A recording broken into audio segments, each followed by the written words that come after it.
Services पे। So medium customer have to pay for the goods purchased at their place of business, at the seller's place of business. This requires transfer of money from one place to another, and remittance is a transfer of fund. अच्छा, money transfer हमें करना होता है, कुछ खरीद, आपके यहाँ कोई आता है और वो कुछ खरीद कर जाता है, तो उसे मनी आपको देनी पड़ती है, ट्रांसफर करना पड़ता है, ठीक है। तो कैसे किया जा सकता है? क्रेडिट कार्ड से पेमेंट करते हैं कुछ लोग, पहले कई सारे लोग चेक भी दे देते थे, बैंक ट्रांसफर भी हो जाता है।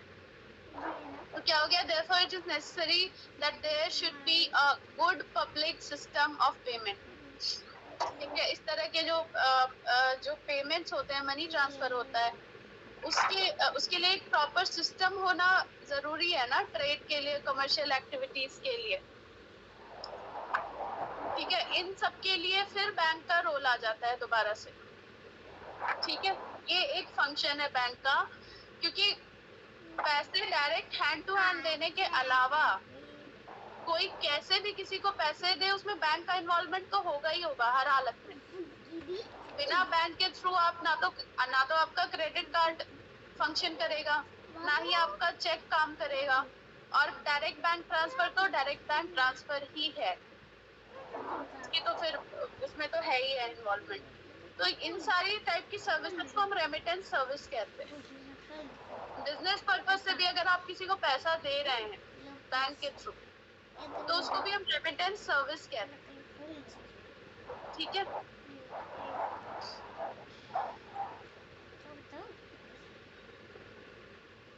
Okay, other functions of bank में क्या हो गया कि डिपॉजिट को सेफ रखना, लॉकर सर्विसेज होती हैं। अगर आप अपना कोई सामान बैंक में रखना चाहते हैं तो बैंक आपको एक निश्चित दर पे लॉकर भी प्रोवाइड कराता है। तो ये सारी सर्विसेज हो गई। और इन सारी सर्विसेज के लिए बैंक क्या करता है? बैंक चार्जेस कमीशन और फीस, ठीक है। जनरल बिजनेस की तरह आप किसी से कुछ भी सर्विसेज लेंगे तो आपको उसके बदले कुछ पैसे देने पड़ेंगे। इसी तरह से अगर आप बैंक से भी कोई सर्विस लेते हैं फाइनेंस से रिलेटेड, तो आपको उसके लिए फीस देनी पड़ेगी। सिंपल है, क्लियर है। अब थोड़ा सा जान लेते हैं ई बैंकिंग क्या होती है, ठीक है। आजकल सारे ही बैंक्स ई बैंकिंग में है, ठीक है। ई बैंकिंग क्या होती है? ई बैंकिंग होती है कि कंप्यूटर के थ्रू आपने आईटी का यूज करके आजकल मतलब ऑनलाइन जो भी तरीका है पैसे ट्रांसफर करने का, डिपॉजिट करने का, चाहे वो किसी ऐप के थ्रू हो या फिर किसी वेबसाइट पे जाके हो, अगर आपने किसी भी इलेक्ट्रॉनिक डिवाइस का यूज किया अपने बैंकिंग एक्टिविटीज के लिए, तो हम इसको कहेंगे ई बैंकिंग सर्विसेज। ज्यादातर बैंक ई बैंकिंग सर्विसेज प्रोवाइड कराते हैं, ठीक है।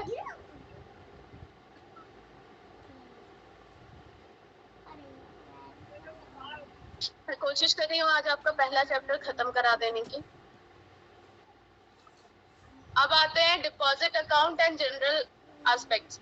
डिपॉजिट अकाउंट के जनरल एस्पेक्ट्स क्या होते हैं? आपने अगर एक डिपॉजिट अकाउंट खुलवाना है बैंक के साथ, तो उसमें क्या क्या चीजें ध्यान रखनी है। क्या होता है डिपॉजिट अकाउंट?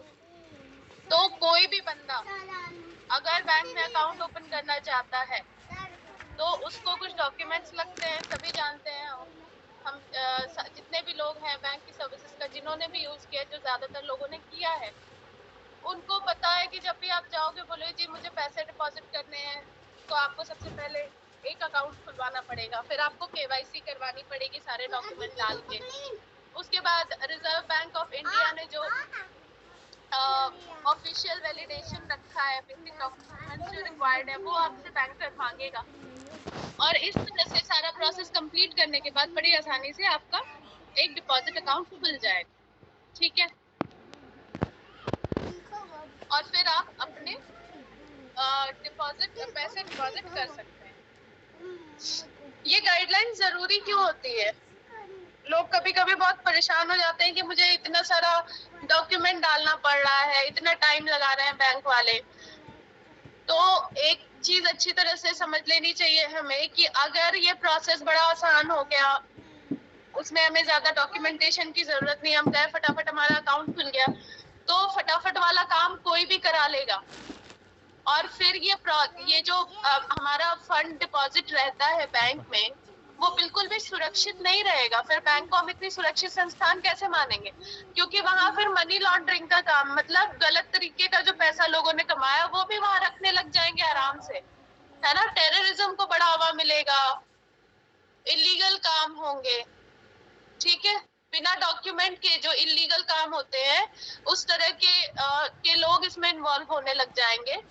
तो बैंकिंग संस्थाएं अच्छी तरह काम कर सके, इसलिए बहुत जरूरी है कि आप अपनी केवाईसी अच्छी तरह कराएं और उसके बाद ही आपका अकाउंट खुल पाएगा। अकाउंट खोल तो लिया, क्लोजर कैसे कराएंगे? ठीक है, क्लोजर कैसे कराएंगे और क्यों कराएंगे? तो कस्टमर की रिक्वेस्ट पे क्लोजर हो सकता है। एक डिफाइंड क्लोजर प्रोसेस होता है। जिस तरह आपको बैंक अकाउंट खुलवाने के लिए एक प्रोसेस फॉलो करना पड़ता है डिपॉजिट खुलवाने के लिए, उसी तरह उस डिपॉजिट को या उस अकाउंट को बंद कराने के लिए भी एक डिफाइंड प्रोसेस होता है कि हाँ जी आपको ये करना पड़ेगा, ये डॉक्यूमेंट लगेंगे, यहाँ साइन करना पड़ेगा, ये पेपर जमा करने पड़ेंगे, जिसकी लिस्ट आपको आपके बैंक से मिलती है, और उसके बाद ही वो अकाउंट बंद होगा, ठीक है। दूसरा तरीका होता है कि अगर अकाउंट होल्डर की डेथ हो जाती है ना, तो उसमें भी वो अकाउंट क्लोज हो सकता है, ठीक है जी। या फिर कोर्ट का ऑर्डर आ गया या इनकम टैक्स का ऑर्डर आ गया, तो भी अकाउंट को बंद करना पड़ सकता है कोर्ट के ऑर्डर्स पे। अब आपको सामने दिख रहे हैं टाइप्स ऑफ डिपॉजिट्स। बेसिकली दो टाइप हो गए, डिमांड डिपॉजिट और टाइम डिपॉजिट। अब डिमांड डिपॉजिट के अलग अलग टाइप होते हैं, जैसे कि करंट अकाउंट में डिपॉजिट हो गया, सेविंग्स अकाउंट में डिपॉजिट हो गया। टर्म डिपॉजिट जो एक निश्चित समय के लिए किया जाता है,